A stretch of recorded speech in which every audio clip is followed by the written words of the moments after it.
All right, hello, and welcome back to another episode of Higurashi When They Cry, Chapter 2, Watanagashi. Let's jump back into it.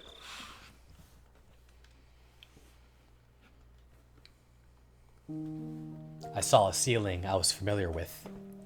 Though I was groggy from sleep, I did notice that I was in my futon like I was every morning. I looked at my clock, and despite having turned in so late last night, I had woken at precisely the same moment I always did. I'm so low on sleep, but I guess you really can't get up at the same time. I guess you really can't get up at the same time every day. The secrets of the human body never cease to amaze me. If I went back to sleep like this, I would definitely not be waking up again. I spurred myself on and slipped out of my futon. Mom asked me about last night at breakfast. Apparently, we too had gotten a call asking if we knew where Rika-chan and Satoko were, and Mom vaguely understood that something serious was happening. So then, you were out late last night with all your friends looking for them? Until about 3, I think. Yeah. Did you find them? Rika-chan and Satoko-chan, I mean? Crunch. I warily bit into my toast. It really didn't have any taste. Just then, we heard the chime go ding-dong. I looked up at the clock and saw that it was about 5 minutes past my regular meeting time with Reina. It was her at the door. Good morning. Did you get any sleep, did you? I think I slept for a few hours. You could probably count them on a chicken's toes, though. Ha ha ha ha! Reina seemed pretty sleep-deprived as well. There was something missing from her usual spirit. Are you going to school? Yeah, I think it would be better that way, she said, smiling, albeit stiffly. Reina was probably worrying her heart out about those two as well, even though she wanted to go to school. If you stay home today, I think you'd just be worrying nonstop and sleeping. I don't want that, so let's go to school together. All right, wait just a moment. I'll get ready. I was just a little bit happy about Reina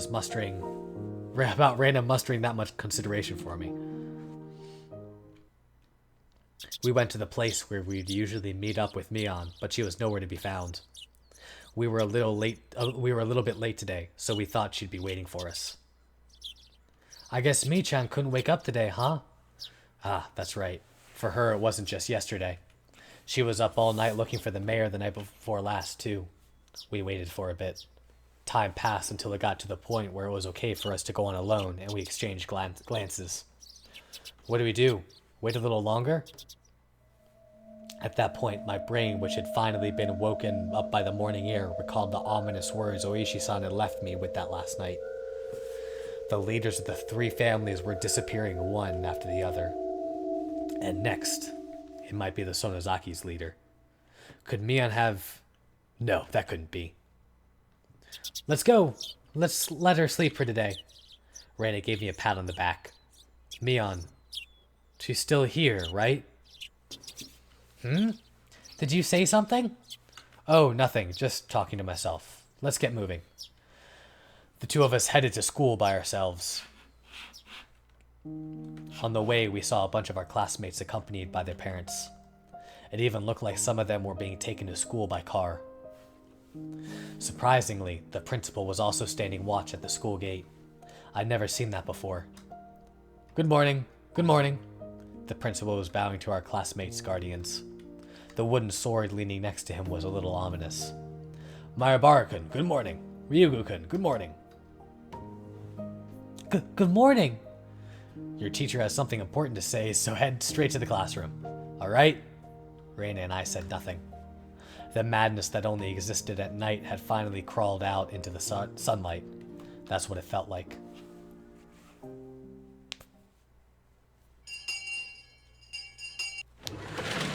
Good morning, everyone.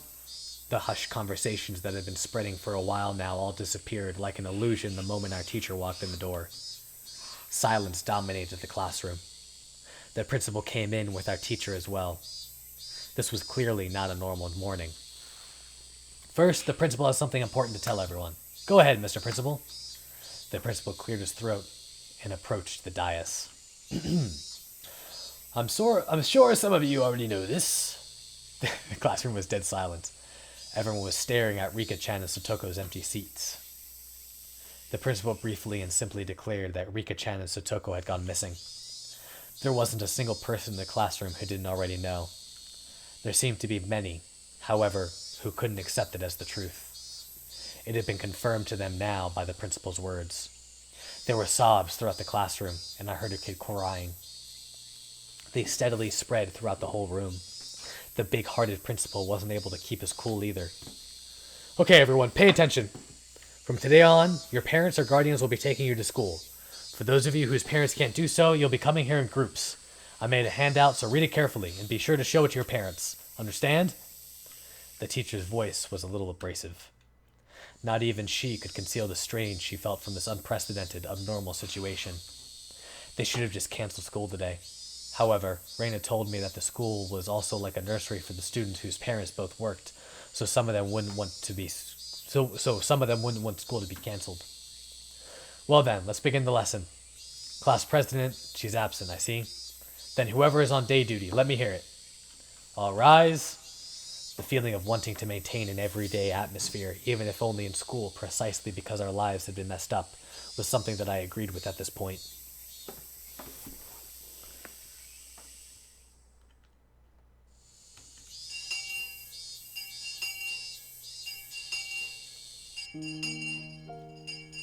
As for the teacher, who always had her lunch in the staff lounge, she ate in classroom today. I had to laugh at her curry bento, which was just a rumor until now, but there was nobody to laugh with me. Reina brought her chair and lunch over to my seat. Today, it was only the two of us. The fact that we didn't need to drag another desk over was sad. I'm sleepy. Yeah, I don't feel like sleeping anymore, though. In fact, I'm jealous of the people that could sleep at a time like this. They've got nerves of steel. Ha ha ha ha, you're right. I was sleepy this morning, but my drowsiness had dissipated after coming to school and constantly feeling the incredible tension. Oh, that's not Reina. I was sleepy this morning too, but my drowsiness had dissipated after coming to school and constantly feeling the incredible tension. Reina's bento box didn't have its usual luster. That was to be expected. Reina was up for a long time last night too. She wouldn't have had time to make her lunch beforehand, since it's not like she would have gotten up early this morning. Grab anything you want. Go ahead. You can admit that my bento is better today. Okay, then I'll have some. Wow, a chikuwa roll with perilla and cheese? That's interesting. Reina, yours might have ready-made food in it, but it's pretty good too. I realized the two of us were desperately trying to brighten the afternoon mood to its usual level as much as we could. I looked around the classroom and it seemed like we were the only ones trying to do so, surrounded, as we were, by gloominess. Oof, oof, oof, oof. Just the two of us sharing our lunches like this. It's sort of like something. How? Our laughter grew quieter. I was the first one to mess up. Sorry. I'm sorry. No, it's okay. It's not your fault. Our chopsticks both stopped moving. We couldn't keep it up anymore. Rika-chan, Sotoko, I wonder where they went. Those words might have sounded too miserable. Everyone was thinking it, using roundabout ways to address the topic, but I came right out and said it. I heard Reina catch her breath. Yesterday, while you were gone, I heard a bunch of things, so I'll tell you what I know, okay? Sorry again about last night. Go ahead.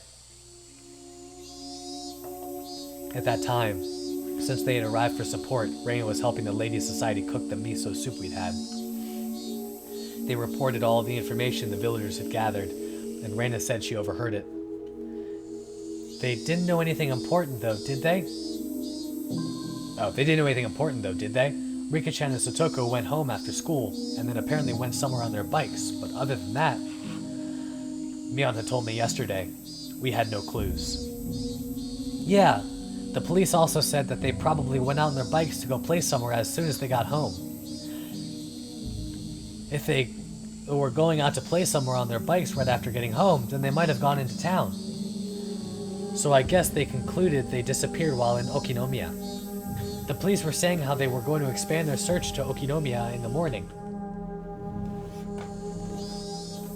In town.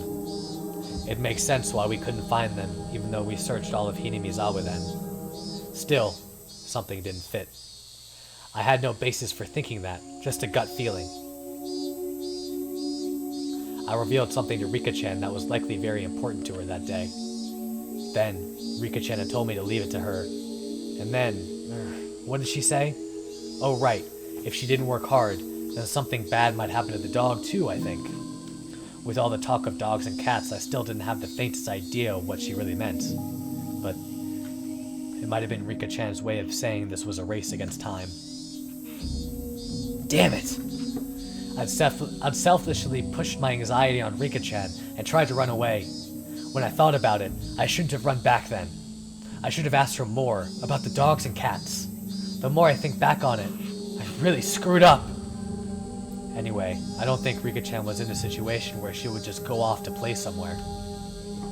Of course, I didn't have any evidence or conviction to base that on. It was just a hunch. I don't think she'd go into town. You too? You think so too, Keiichi-kun. I agree. Rika-chan and Satoko-chan must have disappeared in Hinamizawa. I looked back at Reina, startled. I could hear the conviction in those words. Without replying to my gaze, she took her bento box and went to the hallway. I'm gonna go rinse this out. She timed that in a way that broke off the conversation. Suddenly, I got the feeling that the next thing she had to say would be hard to say aloud in the classroom. I hurriedly grabbed my bento box and followed her. Reina didn't go to the kitchenette, but rather to the water fountains out back, where students seldom went.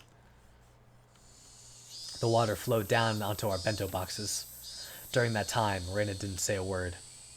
Then, after making sure there were no other students around, she finally opened her mouth to speak. The whole thing about Rika-chan and Satoko-chan going to play and then disappearing, that didn't make sense for some reason, so I decided to investigate a little bit myself. Who did you ask? What did you ask them about? I asked the Ladies' Society all kinds of things. There was a lot of tofu in the miso soup yesterday, remember? The old lady from the Tomita tofu shop came too. The Tomita tofu shop? Oh, I remember. That was one of the stores on the road leading to the hospital. Those huge lumps of tofu dancing in the bathtub-like cistern always looked nice and refreshing. The old lady says she remembers Satoko-chan stopping to buy tofu there on her way home from school. Tofu? Well, it's on the way home, right? How is that a clue? Just listen! Do you remember when we went to Rika-chan's house? Reina stepped away from the sinks and spread her arms wide to recreate the space of Rika-chan's room. There was a pot on her gas cooker, and there was miso soup in it.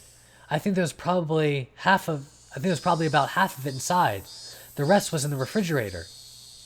They must have been planning to make chilled tofu. It was on a plate in plastic wrap. As Reina explained, she walked around as if she were really going through Rika-chan's room. Still, Reina, why does this matter? Keiichi-kun, when you make miso soup, you put the tofu in last. That means that Rika-chan or Satoko-chan, whoever was cooking, was standing there making it up until right before dinner time. Right up until dinner time? Wasn't everyone saying that their bikes weren't around, so they must have gone somewhere to play by themselves? The trash in the countertop bin was put in there really awkwardly, too. Rika-chan makes most of their food and lunches, but occasionally Satoko does it too. So Satoko-chan was cooking that night. So that means that Satoko, at least, didn't go somewhere to play. She was preparing dinner? Yeah. Then I took a look at the rice cooker and there was rice for two still in there. So she made dinner for both of them, but neither of them ate it. Is that it? Reina nodded. So next I looked in the fridge. There was some chilled tofu made from the other half that they bought. That's not all either. There were a whole bunch of plates with side dishes for dinner, and all of them were in plastic wrap. You usually plastic wrap things so you can have leftovers for the next day. My mom does it all the time too, using them in breakfast or lunch. That's right. You used plastic wraps to save leftovers for later. So the fact that they were in the fridge means that they didn't plan on eating them that night, at least. Is that what it means? Keiichi-kun, think a little harder. Their dinner was totally untouched and wrapped up. What do you think that means? Well, that means they didn't need to eat dinner anymore. So they would have gone out to eat or ordered takeout. It must have been really sudden too. If they had decided to do that beforehand, they wouldn't have made anything. But there was dinner for 2 of them. That means that when Satoko-chan was making their dinner, they really thought they were going to eat it until right before they didn't. So then, the theory about the 2 of them going out to play and then disappearing is wrong. Yep. They disappeared after making dinner and right before they ate it, probably around 7 o'clock. Where would they have gone at a time like that by themselves without eating? That's obviously where this is leading. Keiichi-kun, do you remember? On their fold-out table, there were things like soy sauce and chopstick holder. There might have been something like that. I didn't remember. The container for the soy sauce, it was empty. There wasn't even a drop left. Chilled tofu wouldn't taste good without it. So I looked under their sink for the larger bottle of soy sauce they have. You sure know a lot about where they keep stuff. Ha ha ha! I've been to Rika-chan's house and cooked for them before. Reina cleared her throat, her face returning to a serious expression. Then when I opened the cabinet, the big bottle of soy sauce wasn't there at all. It wasn't there. What is... Oh, it wasn't there. What does that mean? Everything I'm going to say from here on is just Reina's idea, so please, listen until the end without saying anything. Last night, Satoko was making dinner like normal. Rika-chan usually watched TV until the food was ready, so she was probably lying down watching a variety show or something. Satoko put the tofu in the miso soup, and right when dinner was about to be ready, she noticed that they were out of soy sauce. So Rika-chan, who had nothing to do, brought the big bottle of soy sauce to a neighbor's house to borrow theirs. I don't really know my neighbors that well. Would people be willing to give... Oh, I don't really know my neighbors that well. Would people be willing to just give her soy sauce? Yeah, it's not all that uncommon in Hinamizawa. So Rika-chan rode her bike out to get some soy sauce. No matter how long Satoko-chan waited, though, Rika-chan didn't come back. So then Satoko called up the house where Rika-chan was going. Would Rika happen to be imposing on you? Something like that. Then the other person must have replied with something like this. We have plenty of food here, so you should come too, Satoko-chan. Rika-chan has already eaten. I think that's how they called her out of there. Satoko called Rika a few names in private and then wrapped up their dinner she had made for them. She put it in the fridge so she could use it for breakfast and lunch the next day. Then Satoko got on her bike too, and headed for the house where Rika-chan was.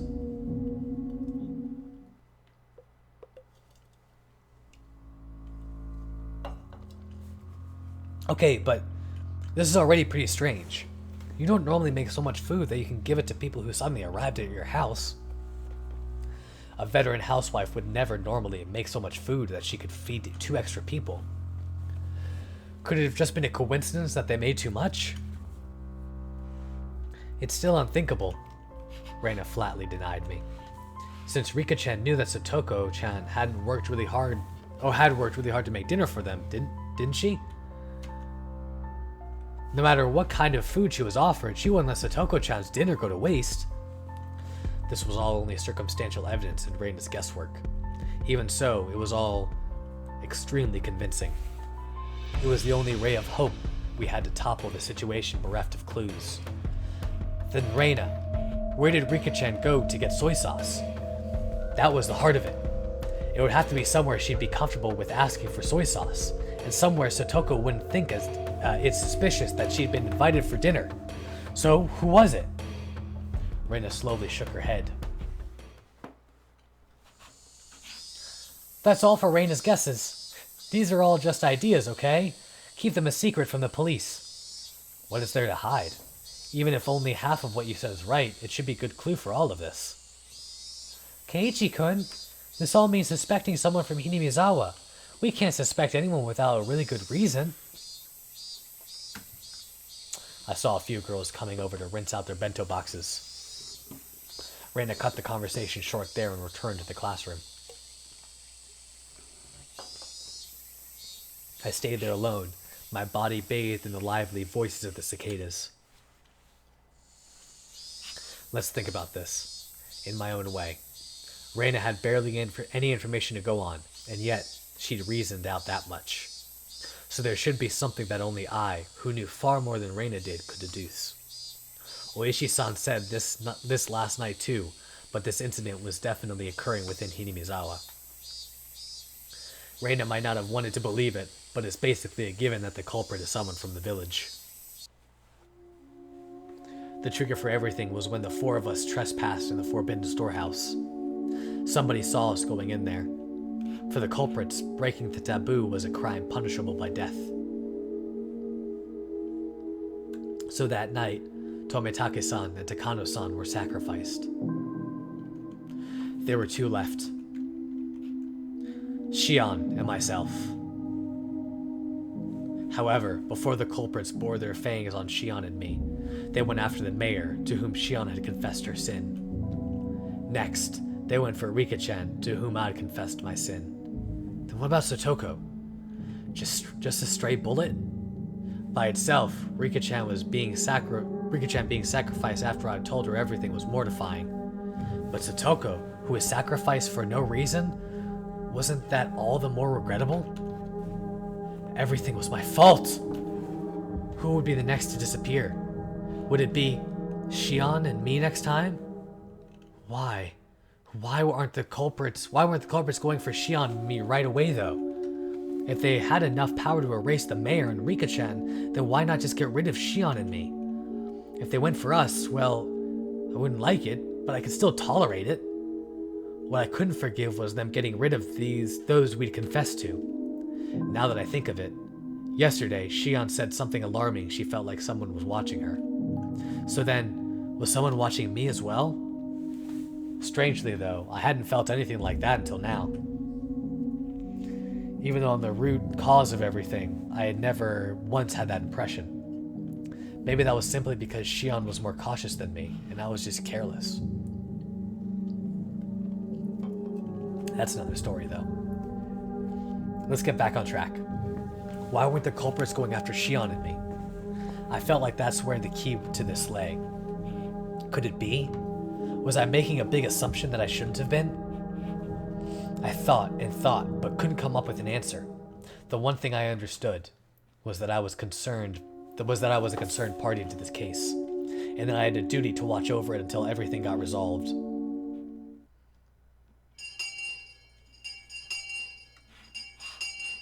I heard the ring of the bell declaring the end of lunch break. Would somebody else disappear tonight? If nobody else did, then I wanted them to get rid of me tonight for sure, and then put an end to all of this. Shion's hysterical voice on the phone last night came back to mind. They planned to murder those close to us first, make us as miserable as possible, and only then would they kill us. Maibara-kun, lunch break is over. Go back to the classroom. At the principal's urging, I returned to the classroom, which was quiet as the streets at night.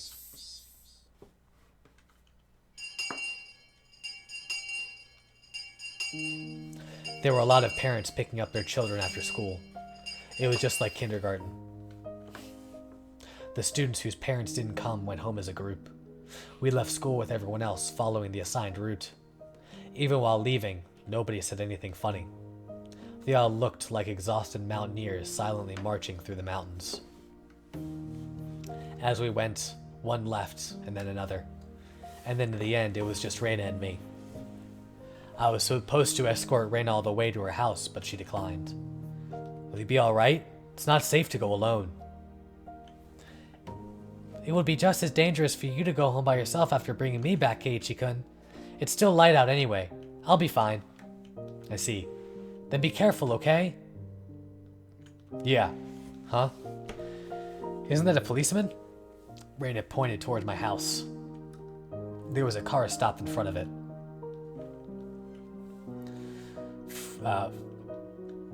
From out of that car came Oishi-san. He must have been waiting for my return to ambush me. Oishi-san started walking over wearing that annoying grin. Reina, you should go. If you get involved with him, you'll be here for hours.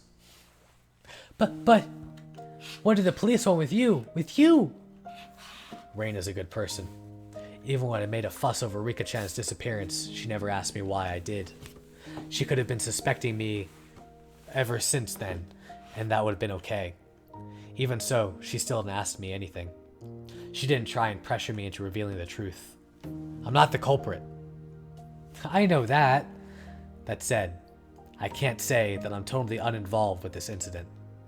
Reina simply listened, smiling like she always did. Even though I had insinuated I was related to the incident, she didn't look at me as though she were looking at something dirty. I'll tell you next time. Okay, I'm looking forward to it. Get going then. Reina gave me a slight bow and trotted away, leaving me alone with Oishi-san, who walked over. Hello, hello. Welcome home, Hayabara-san. Hello. It looks like your parents aren't here. My, was I in a bit of a spot. He came all the way to my house? I can only thank my good fortune that my parents were absent. Since neither of them was around at this hour, they probably would be back late. I think Dad got called out on business. I don't think he'll be back until later. I see. Well, that's convenient, I suppose. We can do this without giving your parents any strange ideas. Oishi-san pushed my back, prompting me to walk. It seemed like he wanted me to get in the car. Are you taking me to the police station? I wasn't the culprit, but I was the cause of everything. It wouldn't be weird if you wanted to investigate me. That kind of gave me a resigned feeling. No, I just don't want you to stand around talking. We can just talk in the car, that's all. Come on, come now, don't be shy. He opened the back door and urged me inside. If I got in, I wouldn't have a very easy time getting out. If I said no, however, then this man might really handcuff me and take me away. I couldn't refuse. I could only accept in good grace.